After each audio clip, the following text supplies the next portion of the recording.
আলহামদুলিল্লাহ, আমরা গোছাটা থেকে অষ্টগ্রামের উদ্দেশ্যে রওনা দিতেছি। সাথে আছে হচ্ছে আলামিন, রাব্বি, তারপরে আমার বাতিজারা, সবাই মিলে হচ্ছে অষ্টগ্রামের উদ্দেশ্যে রওনা দিতেছে। আমরা যেন সুন্দরভাবে অষ্টগ্রাম থেকে ঘুরে আবারও বাড়িতে ফিরে আসতে পারি, সবার কাছে দোয়া চাই। এখন যে জায়গাটা দেখতেছেন এটা হচ্ছে গোছাটা সিএনজি স্ট্যান্ড। এই গোছাটা সিএনজি স্ট্যান্ডে ড্রাইভারকে ফোন দিয়ে বলছি যে এখানে গাড়ি নিয়ে চলে আসতে, তারপরে গাড়ি নিয়ে চলে আসছে ড্রাইভারে। তো আমরা এক এক করে সবাই উঠে যেতেছি। প্রথমে হচ্ছে আলামিন, তারপরে হচ্ছে রাব্বি, এক এক করে আমাদের যারা সাথে ছিল বাতিজারা সবাই উঠছে। এখন হচ্ছে আমি যেখানে বসবো এখানে হচ্ছে আমার এক বাতিজা বসে পড়ছিল।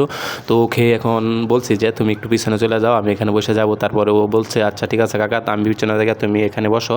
তো এখানে উঠার পরে কিছুক্ষণের মধ্যেই এর বাগা বলতেছে যে আমি একটা এন্ট্রি নিব, ঠিক আছে, তো আমাকে একটু সুযোগ দেও। পরে আমরা বলছি আচ্ছা সমস্যা নেই, এন্ট্রি নাও। তো সবাই আমরা একটু এনজয় করতেছি, সবাই মজা পাইতেছি, ঠিক আছে। তো এই ফাঁক দিয়ে হচ্ছে রাব্বির কল আসছে। আসার পরে রাব্বি কথা বলতেছে হচ্ছে এক্সেল লিটনের সাথে। তো লিটন অনেক কিছু বলতেছে যে আমরা আসতেছি, ভালো করে আপ্যায়ন করিস, ঠিক আছে, উল্টা পাল্টা কিছু করিস না।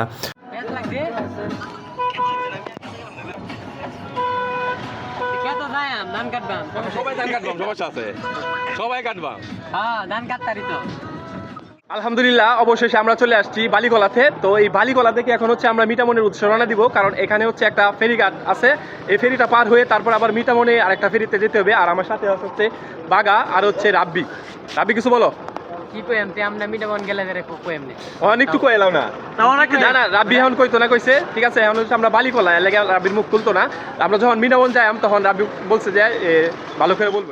গোছিয়াটা থেকে বালিকলা আসার পরে আমরা একটা জায়গায় সবাই মিলে একটু রেস্ট করি। রেস্ট করার কারণ হয়েছে আমরা আইসা দেখি যে ফেরি পার হবো, যে এই পারে ফেরি নাই, তারপরে ফেরি হচ্ছে ওই পারে। তো ওই পার থেকে আসতে আসতে অনেকটা সময় লাগবে। এই কারণে কি হয়েছে আমরা একটা জায়গায় রেস্ট করে আবারও সবাই মিলে হাঁটা শুরু করতেছি, যে ফেরি ঘাটে যাইতেছি।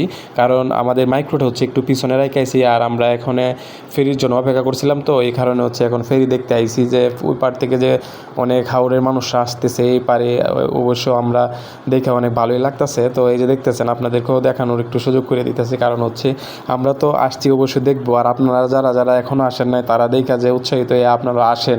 কারণ প্রাকৃতিক সৌন্দর্যের ঘেরা হচ্ছে হাওড়ের এলাকা। এখানে যদি আপনারা বাড়ির কাছের মানুষ হয়ে যদি না আসেন তাহলে কিভাবে উপভোগ করবেন এত সুন্দর জায়গা।